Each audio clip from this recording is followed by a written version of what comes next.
پھر اللہ سبحانہ تعالیٰ فرماتے ہیں وَيَوْمَ، اور جس دن، مراد قیامت کا دن ہے، نَبْعَثُ، ہم اٹھائیں گے، فی کل امتٍ، ہر امت میں سے، شہیداً، ایک گواہ، علیہم، ان پر، من انفسہم، ان کے نفسوں میں سے۔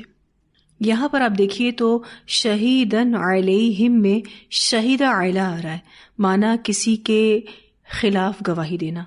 اگر شہیدہ الا آئے تو معنی کسی کے حق میں گواہی دینا۔ اللہ سبحانہ تعالیٰ فرماتے ہیں اور یاد کرو جس دن ہم ہر امت میں ان پر انہی میں سے ایک گواہ کھڑا کریں گے۔ اس آیت کے ابتدائی الفاظ وہی ہیں جو ہم نے آیت نمبر 84 میں پڑھے، وَيَوْمَ نَبْعَثُ فِي كُلِّ أُمَّةٍ شَهِيدًا۔ تو پہلی بات یہ ہے کہ قیامت کے دن تمام انبیاء و رسل اپنی اپنی امت پر گواہ ہوں گے۔ وَجِئْنَا، اور ہم لائیں گے، بِکَ، آپ کو یعنی آپ صلی اللہ علیہ وسلم مراد ہے، شہیداً، گواہ، علی ہؤلاء، ان لوگوں پر۔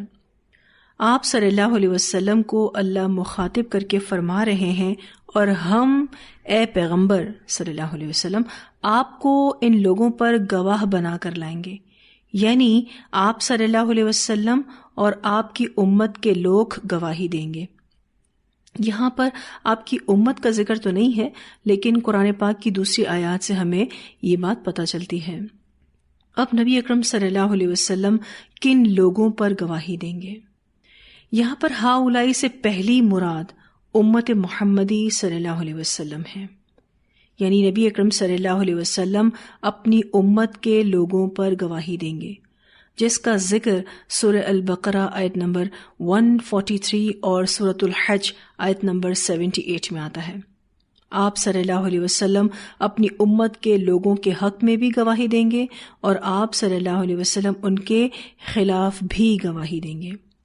یہاں خلاف گواہی دینے کی بات ہو رہی ہے، اور اس بات کا ذکر سورۃ الفرقان کی آیت نمبر 30 میں آتا ہے کہ رسول ان سب لوگوں کے خلاف گواہی دیں گے کہ جنہوں نے قرآن کو چھوڑ رکھا تھا۔ اب آپ صلی اللہ علیہ وسلم اپنی امت پر گواہ ہوں گے جو اس وقت موجود تھے اور جو آپ کی وفات کے بعد سے لے کر قیامت تک پیدا ہوں گے۔ اب سوال یہ پیدا ہوتا ہے کہ کیسے آپ صلی اللہ علیہ وسلم اپنے بعد والے لوگوں کے بارے میں گواہی دیں گے، گو کہ آپ صلی اللہ علیہ وسلم اس دنیا سے جا چکے۔ تو یہاں آپ کو تھوڑا سا بات کو سمجھنا ہوگا۔ نبی اکرم صلی اللہ علیہ وسلم نے جن کو براہ راست قرآن کا پیغام دیا، یعنی آپ صلی اللہ علیہ وسلم نے جن کو ڈائریکٹ قرآن کا پیغام دیا، وہ کفار مکہ بھی تھے جو ایمان نہ لائے، اور ان میں سے جو ایمان لے آئے وہ صحابہ کرام بنے، الحمدللہ۔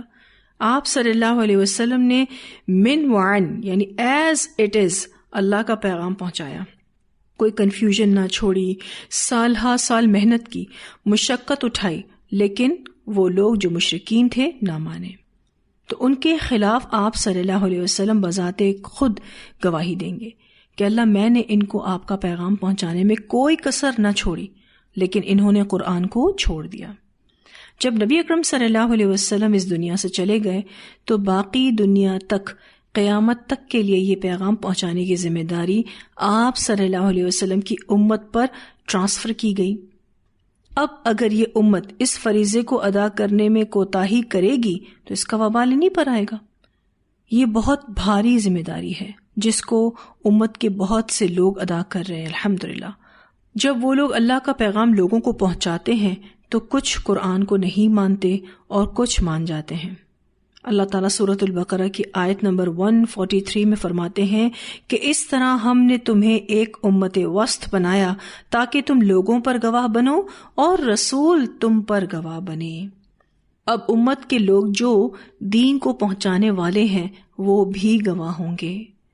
تو آپ صلی اللہ علیہ وسلم کی زندگی میں آپ صلی اللہ علیہ وسلم، اور آپ صلی اللہ علیہ وسلم کے بعد آپ کی امت کے اپنے اپنے زمانے کے وہ نیک لوگ بھی گواہ ہوں گے جنہوں نے قرآن اور آپ کی سنت کو مضبوطی سے پکڑے رکھا۔ اس لیے اگر اس بات کو یوں کہا جائے کہ آپ صلی اللہ علیہ وسلم قرآن اور اپنی سنت کے ساتھ قیامت تک کے سب لوگوں پر گواہ ہوں گے تو یہ بھی درست ہے. ٹھیک ہے، تو ہؤلاء سے پہلی مراد کون ہے کہ نبی اکرم صلی اللہ علیہ وسلم اپنی امت پر گواہی دیں گے، اور وہ کس طرح سے ہوگی اس کی ساری وضاحت میں نے آپ کے سامنے کی. دوسری مراد یہ ہے کہ نبی اکرم صلی اللہ علیہ وسلم اور آپ کی امت کے لوگ سابقہ انبیاء کے حق میں گواہی دیں گے کہ یہ سچے ہیں. ٹھیک ہے، نبی اکرم صلی اللہ علیہ وسلم پچھلے انبیاء کے حق میں گواہی دیں گے، اور گواہی یہ ہوگی کہ ان انبیاء نے بھی اللہ کا پیغام پہنچایا تھا اور یہ سچے ہیں. تو اللہ سبحانہ تعالیٰ نبی اکرم صلی اللہ علیہ وسلم سے کہہ رہے ہیں کہ جہاں آپ اس دن یعنی قیامت کے دن کی ہولناکیوں کو یاد کریں، وہاں اس بات کو بھی یاد کریں کہ آپ صلی اللہ علیہ وسلم کل ان سب پر گواہ ہوں گے، اور اسپیشلی تمام انبیاء کے حق میں آپ گواہی دیں گے. اور اللہ نے نبی اکرم صلی اللہ علیہ وسلم کو اس بات سے واضح کیا کہ آپ صلی اللہ علیہ وسلم کو تمام انبیاء پر فضیلت دی گئی ہے، تو اللہ تعالیٰ آپ کو شرف عظیم بخشے گا اور بلند مرتبہ عطا کرے گا. تو دوسری مراد یہاں سے کون ہے؟ تمام پیغمبر ہیں. ٹھیک ہے، ہؤلاء سے دوسری مراد تمام پیغمبر ہیں جن کے حق میں نبی اکرم صلی اللہ علیہ وسلم اور آپ کی امت کے لوگ گواہی دیں گے. اور میں نے آپ کو ابھی آیت نمبر 84 میں ایک حدیث بھی بتائی جو حضرت نوح علیہ السلام سے ریلیٹڈ تھی، جس میں واضح طور پر یہ بتایا گیا کہ آپ صلی اللہ علیہ وسلم اور آپ کی امت کے لوگ ان انبیاء کے حق میں گواہی دیں گے. پھر ہؤلاء سے تیسری مراد تمام امتیں ہیں، یعنی نبی اکرم صلی اللہ علیہ وسلم تمام امتوں پر گواہ ہوں گے کہ ان امتوں کے پاس پیغمبر آئے لیکن انہوں نے ان کو جھٹلا دیا. تو رسول اللہ صلی اللہ علیہ وسلم اور آپ کی امت دیگر دوسری امت کے لوگوں کے خلاف گواہی دیں گے. ٹھیک ہے، مثلاً جیسا کہ نوح علیہ السلام کی قوم جب آپ کو نبی ماننے سے انکار کر دے گی، آپ کے پیغام کا انکار کر دے گی، تو محمد صلی اللہ علیہ وسلم اور آپ کی امت ان کے حق میں گواہی دیں گے کہ نوح علیہ السلام سچے ہیں اور انہوں نے اللہ کا پیغام پہنچایا تھا. اور اللہ نے ہمیں یہ ساری باتیں قرآن کے ذریعے بتائی ہیں الحمدللہ. یعنی قرآن کے ذریعے ہمیں یہ علم دیا گیا کہ بہت سارے انبیاء آئے اور ہمیں نام بھی بتائے گئے الحمدللہ. تو خلاصہ کیا ہے کہ آپ صلی اللہ علیہ وسلم گواہ ہوں گے کن پر؟ نمبر 1 اپنی امت پر، نمبر 2 سابقہ انبیاء پر، اور نمبر 3 سابقہ قوموں پر یا پھر سابقہ امتوں پر. یہاں بات صرف آپ صلی اللہ علیہ وسلم کی ہو رہی ہے، لیکن قرآن کے دوسرے مقامات سے معلوم ہوتا ہے کہ آپ صلی اللہ علیہ وسلم کی امت بھی گواہ بنے گی. یہ جو آیت ابھی ہم نے پڑھی ہے، یہ آیت سورہ نساء کی آیت نمبر 41 سے مشابہ ہے، یعنی اس آیت سے ملتی ہے. اللہ تعالیٰ فرماتے ہیں فَكَيْفَ إِذَا جِئْنَا مِن كُلِّ أُمَّةٍ بِشَهِيدٍ وَجِئْنَا بِكَ عَلَىٰ هَٰؤُلَاءِ شَهِيدًا. بھلا اس دن کیا حال ہوگا جب ہم ہر امت میں سے ایک گواہ کو بلائیں گے اور آپ صلی اللہ علیہ وسلم کو ان لوگوں پر گواہ بنا کر لائیں گے. جیسے عبداللہ بن مسعود رضی اللہ تعالیٰ عنہ نے آپ صلی اللہ علیہ وسلم کے سامنے سورۃ النساء کی تلاوت کی اور اس آیت پر پہنچے. ٹھیک ہے، یہ جو آیت ابھی ہم نے پڑھی سورہ نساء کی آیت نمبر 41، جب اس آیت پر عبداللہ بن مسعود پہنچے تو رسول اللہ صلی اللہ علیہ وسلم نے فرمایا حسبک الآن، بس کافی ہے.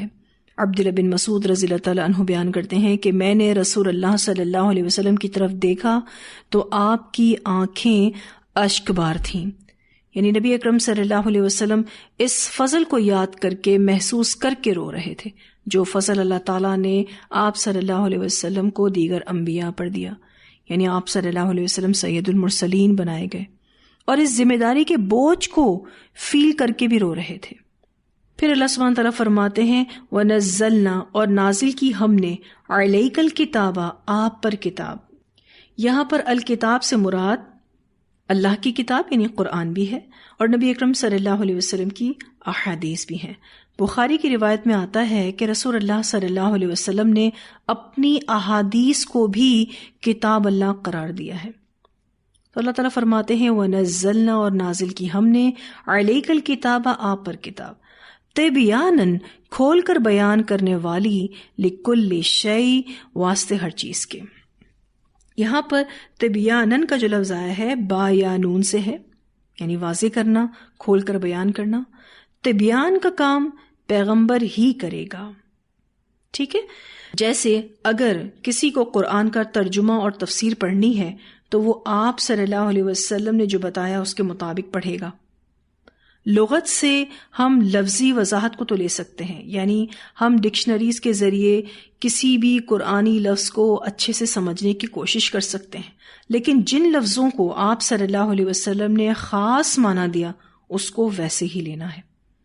مثلا صلاۃ کا لفظی معنی دعا کرنا ہے جو کہ ڈکشنری میں ہے، لیکن نبی اکرم صلی اللہ علیہ وسلم نے ہمیں اس کا معنی نماز بتایا ہے، اور یہ خاص عبادت کا نام ہے۔ اس طرح نبی اکرم صلی اللہ علیہ وسلم نے ہمیں نماز پڑھنے کا طریقہ بھی بتایا ہے۔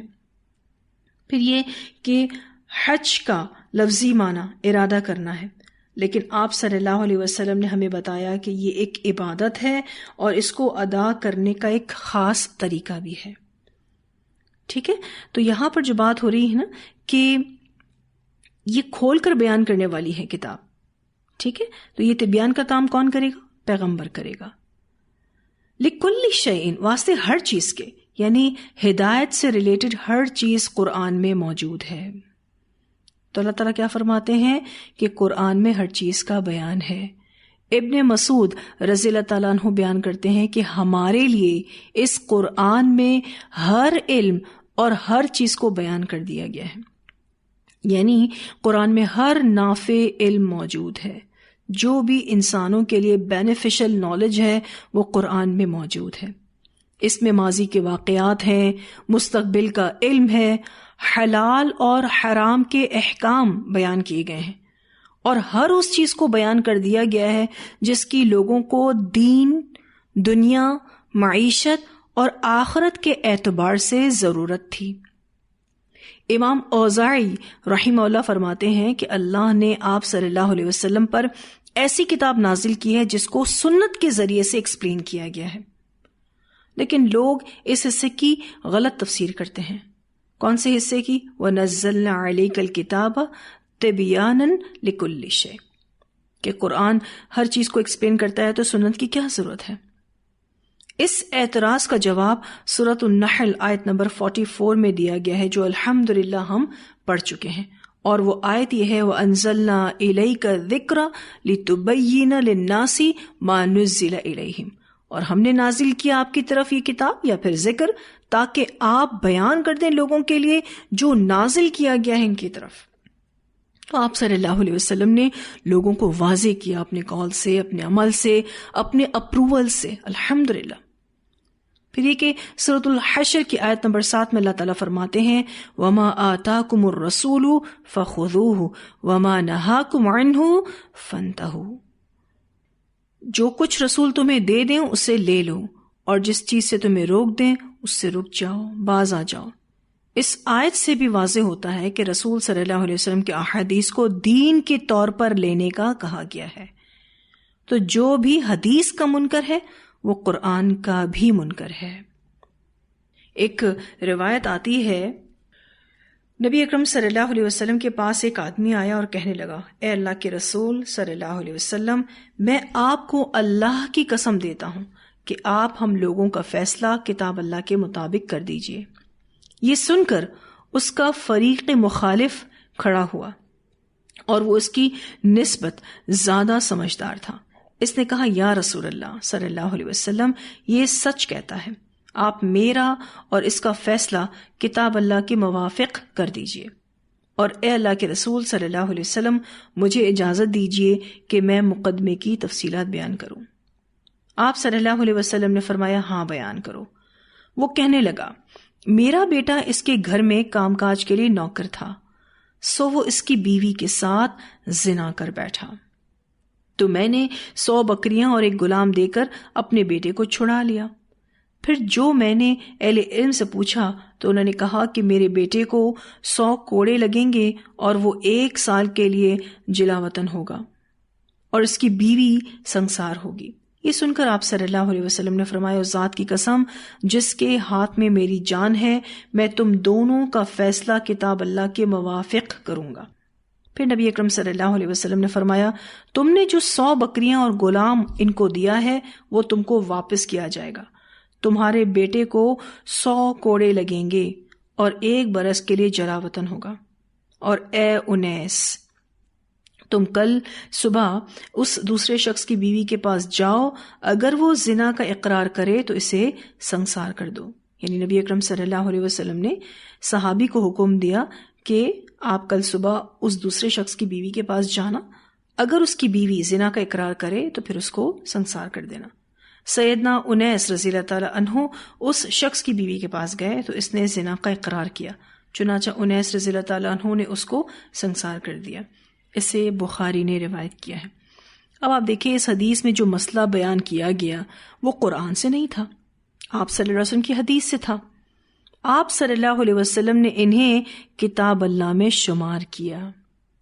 اس سے کیا معلوم ہوتا ہے کہ کتاب سے مراد قرآن بھی ہے اور احادیث بھی، اور ان میں تفصیل کے ساتھ دین کے تمام مسائل آ گئے ہیں۔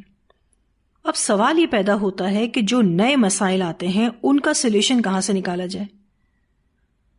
تو جو بھی نئے مسائل آتے ہیں جن کا ذکر قرآن و سنہ میں ایز اٹ از مینشن نہیں ہے تو ان کے لیے علماء کی ذمہ داری ہے کہ وہ ان کو قرآن اور سنہ کی روشنی میں سولو کریں، کیونکہ قرآن اور سنہ قیامت تک کے لیے رہنمائی ہے۔ تو اللہ تعالیٰ فرماتے ہیں وَنَزَّلْنَا عَلَيْكَ الْكِتَابَ تِبْيَانًا لِكُلِّ شَيْءٍ، اور نازل کی ہم نے آپ پر کتاب کھول کر بیان کرنے والی واسطے ہر چیز کے، وَهُدًى اور ہدایت یعنی دل کے لیے، وَرَحْمَةً اور رحمت مراد اس سے جنت ہے، وَبُشْرَى اور خوشخبری للمسلمین مسلمانوں کے لیے۔ یہاں بشارتوں سے مراد اجر و ثواب کی بشارتیں ہیں، پھر اسی طرح سے جنت کی بشارتیں ہیں، بلند درجات کی بشارتیں ہیں، آسانیوں کی بشارتیں ہیں، کامیابیوں کی بشارتیں ہیں، دنیا والآخرہ کی بھلائیوں کی بشارتیں ہیں۔ تو اللہ تعالیٰ فرماتے ہیں یہ قرآن جس میں ہدایت ہے، رحمت ہے اور خوشخبریاں ہیں مسلمانوں کے لیے، یعنی جو اپنا آپ سپورٹ کر دے، جو فرما بردار ہو جائے، اس کو یہ تینوں چیزیں ملیں گی، وَهُدًى وَرَحْمَةً وَبُشْرَى لِلْمُسْلِمِينَ۔ اتنی آیات کی تلاوت سنتے ہیں، پھر آگے پڑھیں گے انشاءاللہ۔ وَيَوْمَ نَبْعَثُ مِن كُلِّ أُمَّةٍ شَهِيدًا ثُمَّ لَا يُؤْذَنُ لِلَّذِينَ كَفَرُوا وَلَا هُمْ يُسْتَعْتَبُونَ وَإِذَا رَأَى الَّذِينَ ظَلَمُوا الْعَذَابَ فَلَا يُخَفَّفُ عَنْهُمْ وَلَا هُمْ يُنظَرُونَ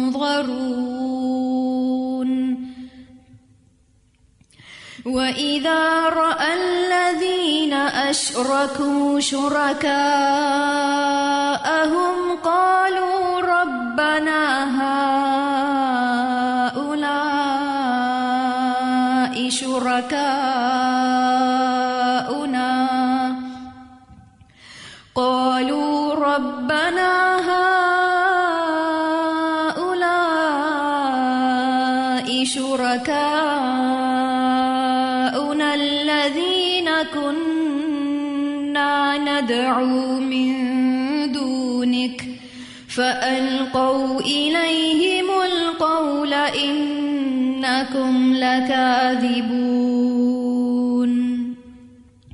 وَأَلْقَوْا إِلَى اللَّهِ يَوْمَئِذٍ السَّلَمَ وَضَلَّ عَنْهُمْ مَا كَانُوا يَفْتَرُونَ الَّذِينَ كَفَرُوا وَصَدُّوا عَن سَبِيلِ اللَّهِ زِدْنَاهُمْ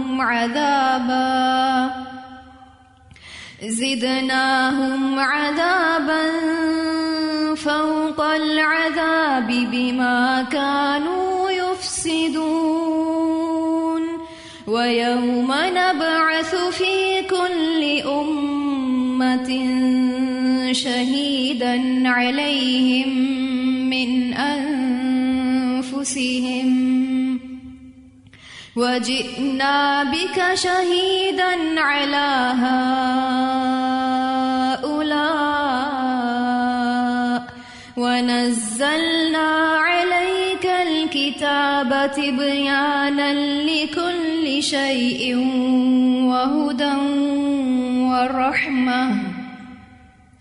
وهدى ورحمة وبشرى للمسلمين.